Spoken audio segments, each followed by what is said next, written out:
ஸ்ருதியோட அம்மா சொல்றாங்க விஜயா கிட்ட, இந்த வீட்ல இருக்க சில பேரு ஏதாவது விசேஷம்னா பிரச்சனை பண்ணிடுறாங்க. அதுக்கு முத்து சொல்றாரு, என்ன சில பேர்னு சொல்றீங்க, நாங்கன்னு சொல்ல வேண்டியதானே. மீனா சொல்றாங்க, முத்துவையே சொல்றீங்க, முத்து எல்லாருக்கும் நல்லதுதான் நினைப்பாரு, மனசுல இருக்கத பட்டு பட்டுன்னு சொல்லிடுவாரு, ஆனா யாருக்கும் எந்த கெடுதலும் நினைக்க மாட்டாரு. விஜயா சொல்றாங்க, முத்து பெரிய மகான் பாரு. மீனா, எதுக்கு சம்பந்தி அம்மா கிட்ட வாய அடிச்சுக்கிட்டு இருக்க? இல்லத்த, இவரை பத்தி எதுக்கு பேசணும், விடு மீனா. இது என்ன புதுசா மீனா, பழக்குரலோட அப்பாவுக்கு நம்ம வீட்டுக்கு வர்றது கௌரவ குறைச்சலா இருக்கு. அத அவங்களால நேரடியா சொல்ல முடியாதுல்ல, யாரு மேலேயாவது பழிய தூக்கி போடணும். அதுக்கு நான் தான் கிடைச்சேன், நான் தான் பலியாடு. ஸ்ருதியோட அம்மா சொல்றாங்க, அப்படியெல்லாம் ஸ்ருதியோட அப்பா கௌரவம் பாக்குறவர் இல்ல. அண்ணாமலை இந்த சவுண்டை கேட்டு வர்றாரு, வாங்கம்மான்னு சொல்றாரு. ஆமான்னு சொல்றாங்க.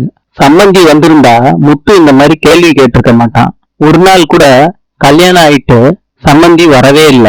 விஜயா சொல்றாங்க, அவங்க வந்த உடனே முத்து சம்பந்தம் இல்லாம பேசிக்கிட்டு இருக்கான். சம்பந்தி வரலாட்டி என்ன, சம்பந்தி அம்மா வந்திருக்காங்களங்க. ஸ்ருதி சொல்றாங்க, அம்மா அச்சாவை கூட்டிட்டு வந்திருக்கலாம்ல. அண்ணாமலை சொல்றாரு, சரி விடுமா, நீங்க வந்திருக்கீங்கல்ல, ரொம்ப சந்தோஷம், வாங்க. விஜயா சொல்றாங்க, மீனா சம்பந்தி அம்மாவுக்கு காஃபி எடுத்துட்டு வா, நீங்க வாங்க. ரவி கேக்குறாரு ஸ்ருதி கிட்ட, என்ன இந்த வீட்டை எப்பயும் இன்சல்ட் பண்ணிக்கிட்டே இருக்காரு உங்க அப்பா, ஏன் வரலையா? ஸ்ருதி சொல்றாங்க, எங்க அப்பா கிட்டதான் கேட்கணும், இது லேடிஸ் ஃபங்க்ஷன், அவர் வந்தா என்ன வரலாட்டி என்ன, என்ன விடு ரவி.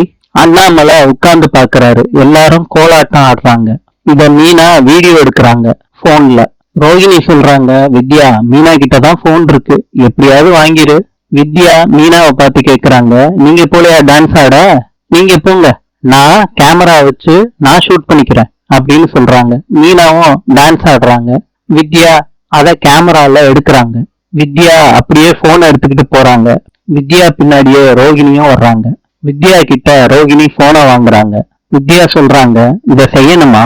முத்துவும் மீனாவும் ரொம்ப சந்தோஷமா இருக்காங்க.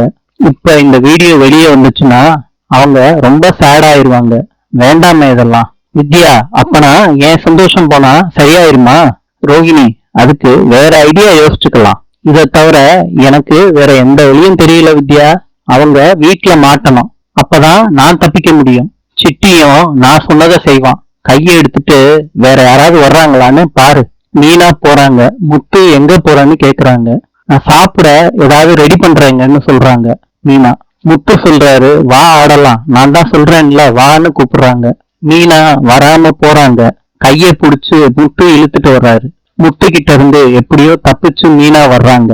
அப்ப ரோகிணியும் வித்யாவும் போனை பார்த்துக்கிட்டு இருக்காங்க. முத்துவும் மீனாவும் ஓடியாரப்ப ரோகிணி கையில இருக்க போனு கீழே விழுகுது. மீனா சொல்றாங்க, சாரிங்க ரோகிணி, அடிபட்டுருச்சா உங்களுக்கு? போன் கீழே விழுந்திருக்கே, இந்தாங்க உங்க போன்னு ரோகிணி கிட்ட குடுக்கறாங்க. பாருங்க போனு உடஞ்சிருச்சு அப்படின்னு சொல்றாங்க. அப்ப முத்து சொல்றாரு, இது ஏன் போனு ரோகிணி, இது எப்படி உன் கைக்கு வந்துச்சு அப்படின்னு முத்து கேக்குறாரு. மீனா முத்து கிட்ட சொல்றாங்க, வித்யா கிட்ட வீடியோ எடுக்க கொடுத்தேன் அப்படின்னு சொல்றாங்க. ரெண்டு பேரும் வித்யாவை திரும்பி பாக்குறாங்க. ரோகிணி சொல்றாங்க, அந்த வீடியோ தான் பாத்துக்கிட்டு இருந்தேன் முத்து. முத்து சொல்றாரு, நல்லா பார்த்தப்போ உடச்சு வச்சுட்டியே போன. ரோகிணி சொல்றாங்க, சாரி முத்து, எனக்கு தெரிஞ்ச கடை இருக்கு, நானே உங்களுக்கு சரி பண்ணி கொடுக்குறேன், கொடுங்கன்னு கேக்குறாங்க. ஒன்னும் வேணாம், நானே பாத்துக்கிறேன், எனக்கு தான் தண்ட செலவு அப்படின்னு முத்து சொல்லிட்டு மீனாவை கூட்டிட்டு போறாங்க. வித்யா கேக்குறாங்க, என்னடி ரோகிணி வீடியோ எடுக்கலையா? அதுக்குள்ளதான் கீழே விழுந்து உடஞ்சிருச்சுல்ல போனும் உடஞ்சிருச்சு, அப்புறம் எப்படி வீடியோ எடுக்கிறது? இன்று ஜோர்டானின் நாணயம் தினார். நாளை சந்திப்போம்.